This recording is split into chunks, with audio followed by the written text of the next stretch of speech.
Umat Tuhan yang terkasih dalam Yesus Kristus, Salam.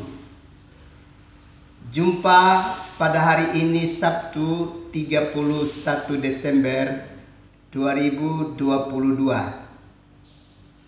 dari Pastori 4 Jemaat Koinonia Kupang. Saya menyapa umat Tuhan, salam damai sejahtera.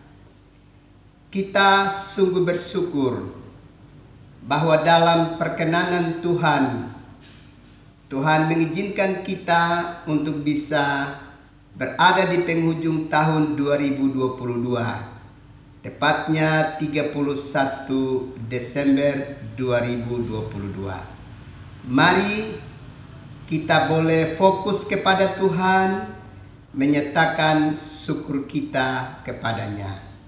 Dan saya mengajak kita, marilah kita berdoa dan mendengarkan kebenaran firman-Nya. Mari kita berdoa.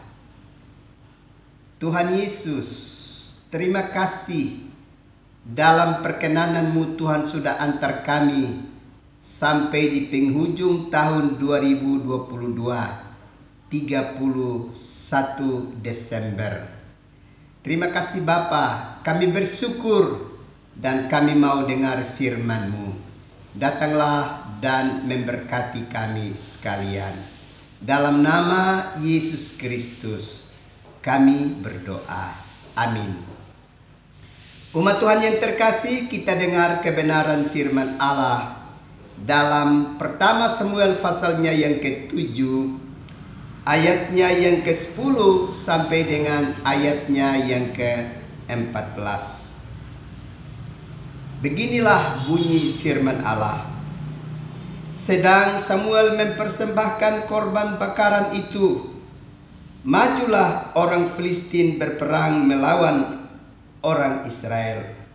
Tetapi pada hari itu Tuhan mengguntur dengan bunyi yang hebat ke atas orang Filistin dan mengacaukan mereka sehingga mereka terpukul kalah oleh orang Israel. Keluarlah orang-orang Israel dari Mispa, mengejar orang Filistin itu dan memukul mereka kalah sampai hilir Betkar. Kemudian Samuel mengambil sebuah batu dan mendirikannya di antara Mispa dan Yesna. Ia menamainya Ebenhaiser. Katanya, sampai di sini Tuhan menolong kita. Demikianlah orang Filistin itu ditundukkan dan tidak lagi memasuki daerah Israel. Tangan Tuhan melawan orang Filistin seumur hidup Samuel.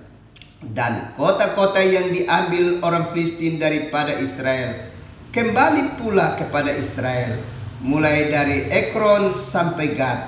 Dan orang Israel merebut daerah sekitarnya dari tangan orang Filistin. Antara orang Israel dan orang Amori ada damai. Bapak Ibu, saudara-saudara yang terkasih di dalam Yesus Kristus. Kalau kita belajar dari kehidupan umat Israel, maka umat Israel seringkali berusaha untuk membelakangi Tuhan dan tidak mau memiliki komitmen yang teguh kepada Tuhan di dalam hari-hari hidup mereka. Termasuk di saat Imam Eli menjadi hakim atas kehidupan bangsa Israel. Banyak perlakuan buruk yang dilakukan oleh orang Israel kepada Tuhan. Akibatnya adalah tabut perjanjian dirampas oleh orang-orang Filistin. Dan orang-orang Israel mengalami kesedihan yang hebat karena apa yang menjadi tanda kehadiran di dalam kehidupan mereka sudah dirampas oleh orang-orang Filistin. Kemudian Samuel diberi kepercayaan untuk menggantikan Imam Eli menjadi hakim atas kehidupan bangsa Israel. Lalu Samuel membawa umat Israel ke Mizpah. Di sana Samuel mengajak umat Israel supaya sungguh-sungguh menyatakan pertobatan, mengaku dosa mereka di hadirat Tuhan, dan melakukan penyembahan yang sungguh-sungguh total kepada Tuhan. Samuel sedang memanggil Israel untuk kembali berpihak kepada Tuhan. Mereka harus segera tinggalkan berhala-berhala mereka. Segala penyimpangan yang mereka lakukan segera mesti mereka tinggalkan. Dan Israel harus kembali bersandar kepada Tuhan. Samuel melihat bahwa tidak ada jalan lain yang bisa membebaskan Israel dari berbagai tekanan dari bangsa-bangsa tetangga. Di antaranya adalah Filistin yang sedang menekan kehidupan mereka. Karena itu Samuel mengajak bangsa Israel untuk ada di Mizpah. Di Mizpah mereka menyatakan penyembahan yang sungguh-sungguh total kepada Tuhan. Mereka berefleksi dan mengenali diri bahwa mereka sudah jauh dari hadirat Allah. Dan hal itu telah menyebabkan Israel mengalami banyak kegagalan, kehancuran. Bahkan tabut perjanjian Allah pun sudah dirampas dan dibawa keluar dari Israel. Tetapi dalam hikmat Tuhan yang memberkati Samuel, bangsa itu dibawa di hadirat Tuhan, diminta untuk menyatakan pengakuan dosa dan sungguh-sungguh bertobat kepada Tuhan dan berserah penuh ke dalam tangan Tuhan. Nyarisnya adalah pada saat bangsa Israel bersama dengan Samuel sedang melakukan penyembahan kepada Tuhan, maka tentara-tentara Filistin itu menyerbu dan hendak menghancurkan kehidupan dari bangsa Israel. Tapi apa gerangan yang terjadi?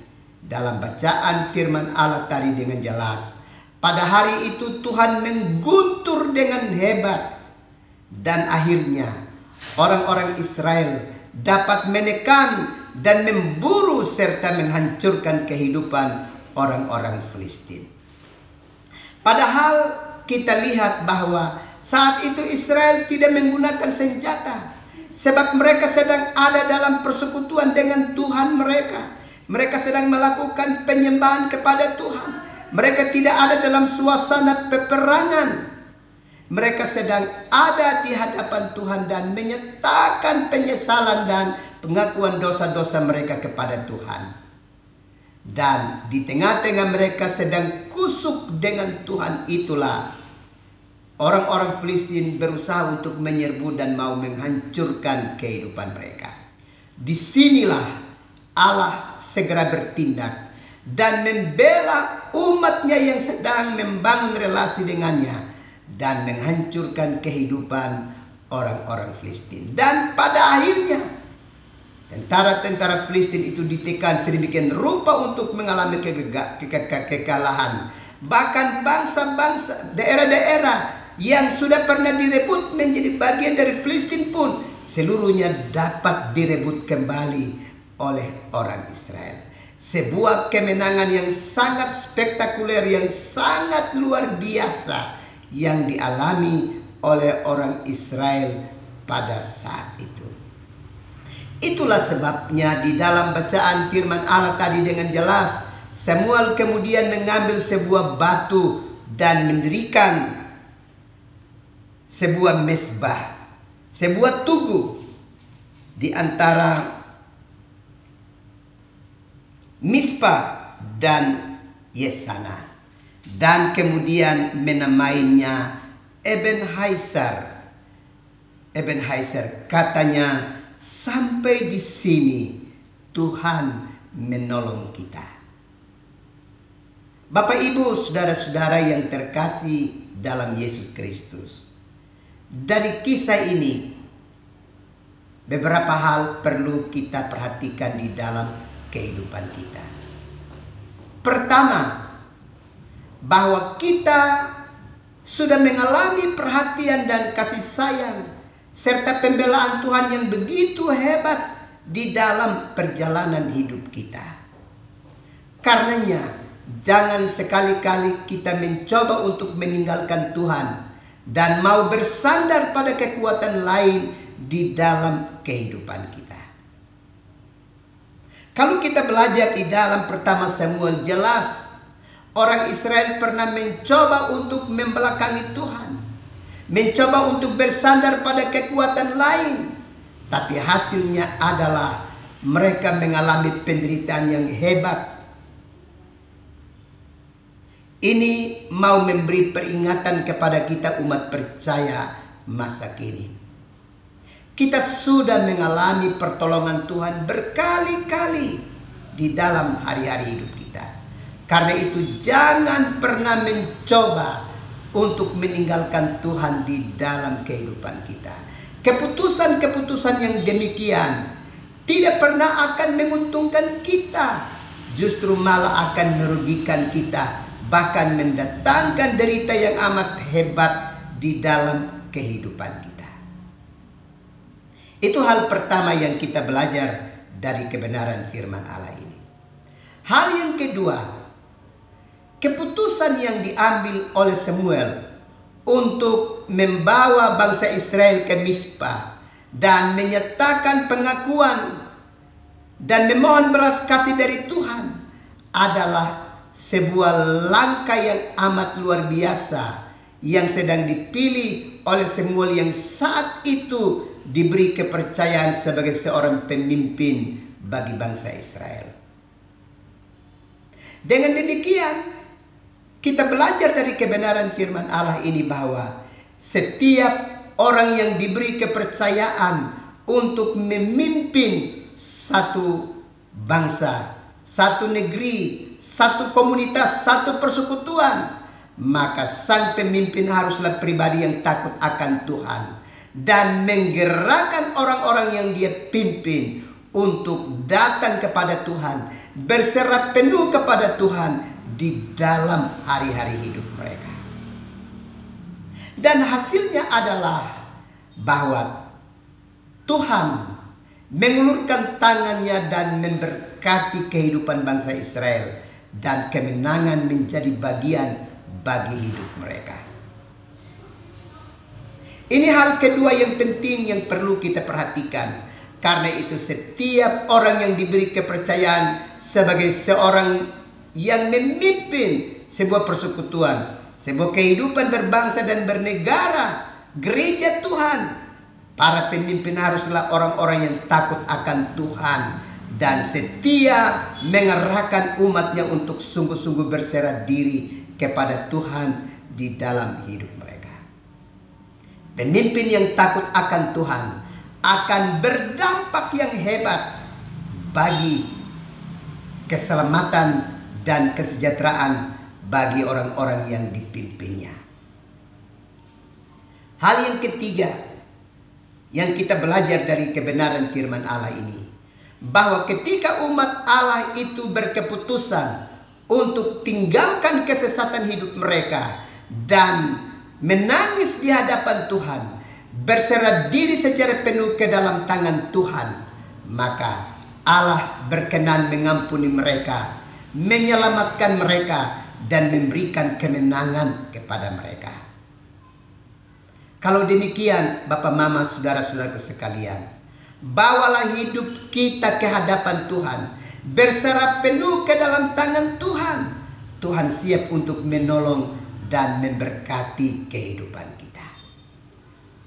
Dengan demikian, kita pun akan berkata, Ebenezer, sampai di sini Tuhan menolong kita. Tuhan sudah melakukan banyak perkara yang hebat. Perjalanan kita sejak 1 Januari 2022 sampai hari ini di penghujung tahun 2022, 31 Desember banyak pembelaan dan perhatian Tuhan yang sudah kita nikmati. Dan hari ini kita pantas menyatakan Ebenezer, sampai di sini Tuhan menolong kita. Sampai di sini Tuhan mengantarkan kita untuk berada di penghujung tahun 2022. Dan kita percaya Tuhan siap membawa kita memasuki tahun rahmat Tuhan yang baru, tahun 2023. Dengan tangannya yang perkasa dan hebat, yang akan terus memberi pembelaan kepada kita. Tugas kita adalah berserah penuh ke dalam tangan Tuhan dan sungguh-sungguh menyatakan penyembahan kepada Tuhan dan mengandalkan Tuhan di dalam hidup ini. Jangan pernah bersandar pada kekuatan lain, sebab itu tidak pernah beri kemenangan kepada kita, malah dapat menghancurkan kehidupan kita. Karena itu, selamat mengakhiri tahun 2022, 31 Desember 2022. Persiapkanlah diri kita bersama dengan Tuhan untuk menyeberang memasuki tahun 2023. Dan tangan Tuhan yang perkasa itu akan tetap terancung untuk membela dan menyelamatkan kita. Tuhan pasti memberkati seluruh umat Tuhan. Amin. Mari kita berdoa. Tuhan Yesus, terima kasih karena Tuhan sudah selamatkan kami, mengantarkan kami untuk berada di penghujung tahun 2022. Kami percaya Tuhan mengantarkan kami memasuki tahun baru 2023. Tinggal beberapa jam lagi. Karena itu di sini, di Pastori 4 ini hamba berdoa untuk seluruh umat Tuhan dimanapun mereka berada. Baik itu jemaat koinonia dari lingkungan 1 sampai 9, para presbiter dan seluruh jemaat Tuhan. Hamba minta urapan Tuhan turun atas kehidupan mereka. Kiranya hari ini adalah hari di mana kami terus berkomitmen untuk tetap bersama dengan Tuhan. Juga seluruh umat Tuhan yang olehnya mereka mendengarkan pewartaan melalui media online ini. Dimanapun mereka berada, Allah beri urapan khusus kepada mereka. Dan Allah boleh selamatkan mereka dan pimpin mereka untuk mengakhiri tahun 2022 ini. Siap sambut tahun 2023 dalam tuntunan dan pembelaan Tuhan. Dalam nama Yesus Kristus kami berdoa. Amin. Umat Tuhan yang terkasih dalam Yesus Kristus, selamat melepas tahun 2022 dan sambutlah tahun rahmat Tuhan yang baru 2023. Ingatlah, andalkan Tuhan karena Dia satu-satunya yang bisa beri kemenangan bagi kita umat percaya. Tuhan pasti beri pertolongan bagi umat Tuhan sekalian. Shalom.